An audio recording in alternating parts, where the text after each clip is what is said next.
The film opens wide on a house along the coast, the kind of house that's four houses hewn together. Waves beat at the edge of the lawn. Can you believe what he did, calling her in the middle of the night like that? Dodo and Proto can one-up her. They know, sharing a man the way they did for years. Of course something happens.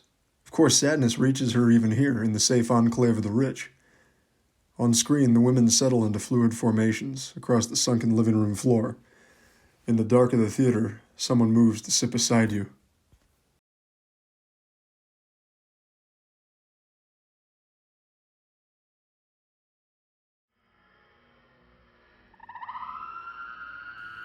The screen becomes a white screen, becomes a green-blue landscape. In the center of a bright field dotted with daisies, a man kneels over another man. Grass and weeds reach up through the breaks in the armor, growing and tangling, claiming the metal, pulling it into the ground. For the rest of the week, you keep thinking you see Patroclus out of the corner of your eye. It's never him. It's a tarp pulled over an open window, a line of drying clothes, a stranger crossing the street. Maybe he'll be on the stoop of your apartment building, huddled up and hollow-eyed, a ghost of your very own.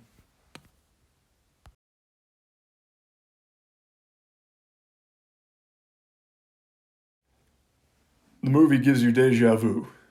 Not much happens. Everything happens. The bartender is grateful the gods have taken a rest. Finally, he can make some tips. Over there, in that corner, a warrior huddles over a flask of wine.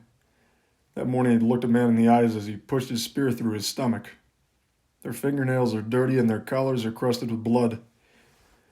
Later, you read the film's Wikipedia summary.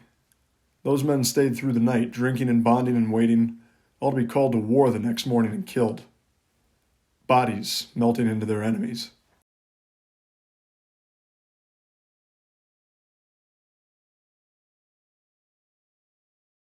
So sure, maybe Thetis doesn't belong in 1970s New York, buying a loft apartment on the Lower East Side. But there she is, and somehow it fits. No one notices a goddess in the city. No one, that is, except Peleus. Where she stands, water leaks through wooden planks. She becomes a column of flames. A serpent slithers over cracked concrete. When he catches her, because of course he catches her, all they want is to waltz beneath the dripping chandeliers and drink champagne until their dances become glistening constellations.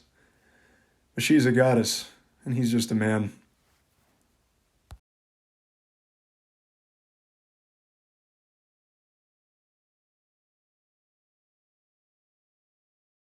On the TV, there's a blurry black and white show. A woman walks down a snowy street, her wool coat tugged tight around her shoulders. Her black heels slip over cobblestones. Inside, a man stands over a forge wearing a long leather apron and hardy leather gloves. He describes the scenes he'll paint, how the earth will labyrinth out into the universe, how cities and men will braid together like two halves of a whole. The woman doesn't interrupt. She listens to him describe golden wheat fields and silvered shooting stars. You switch off the TV, roll over, and fall back to sleep.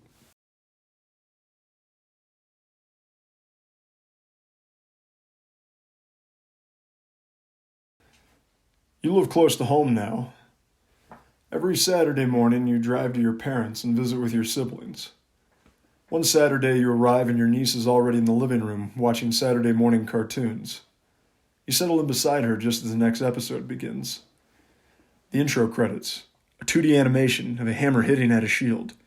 Each of the panels lights up, spills outwards, grows into visions of war and peace and family. You recognize the shield. The credits end and the episode goes blue. So blue you think you're on the wrong channel, or maybe the cable went out, but you're not sure. You're deep below the ocean listening to a gathering of the nymphs as they try on their robes. They swirl along the ocean floor and open another bottle of wine. It's beautiful and simple and strange, and you know what's coming next. A mother gets a phone call. A mother leaves to save her son. A mother buys a shield.